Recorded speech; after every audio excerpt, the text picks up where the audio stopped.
questions. Here's how you get your question to our expert today. You can text us that question. That number is 336-379-5775. We've got it up there for you. That way you can text in your question anonymously and you get your answer in real time.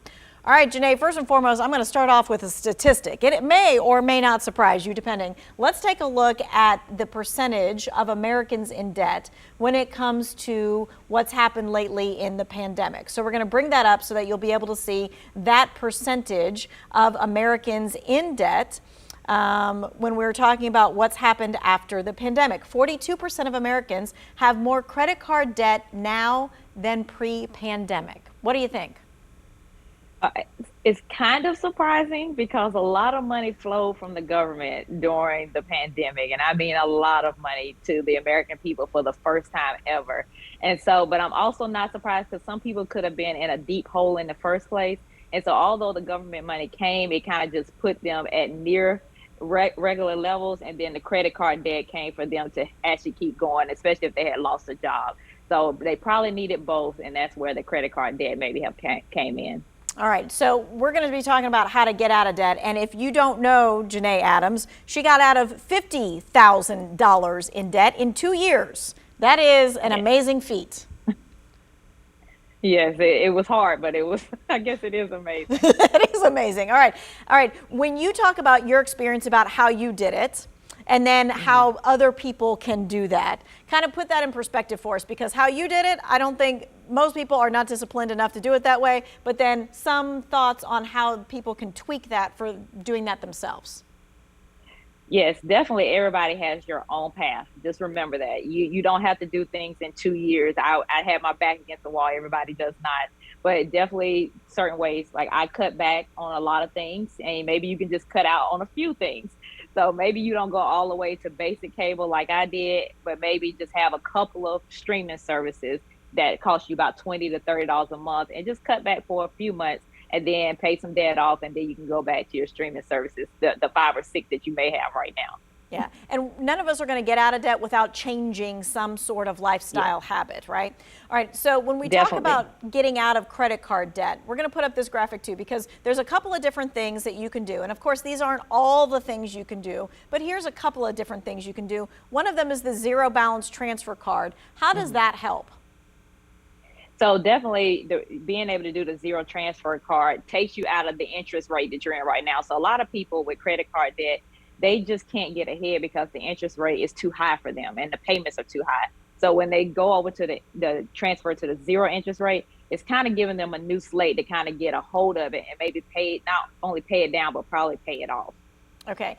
Also on the list was getting some help from like a nonprofit consumer counseling group. And they are out there and they're here in this community. Definitely. Some people, like you said, with discipline, it's hard for us sometimes to do it by ourselves. So it's okay to go and ask for help. These people who are at these organizations are experts at helping you to get your credit straight, get out of credit card debt, and you can go sit down with them. Many of them, if not all of them, are free. So if you need help, if you need somebody to kind of guide you, go and see them. All right. And the last thing that was on there was upping your income. And sometimes you can't up your income at your job, but you say that there's other ways to do that. Definitely. Not every job is going to offer you extra hours with extra pay. So you're going to have to find some new things to make some money. So selling items in your home that you no longer want.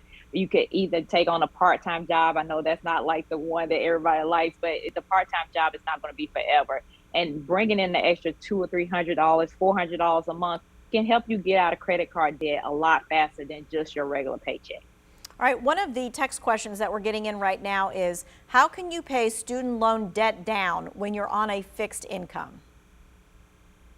And that is one of the harder questions when people are on a fixed income.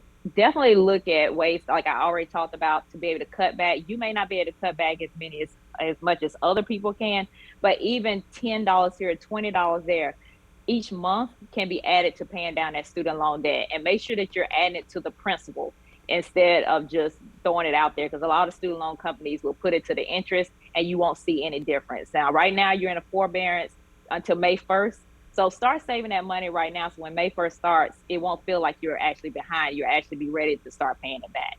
Right, and so things have been changing a lot when it comes to student loans. And so we're still in that waiting period until folks have to start paying those things back. In this time where they're getting this, time off from the payment, what should they be doing?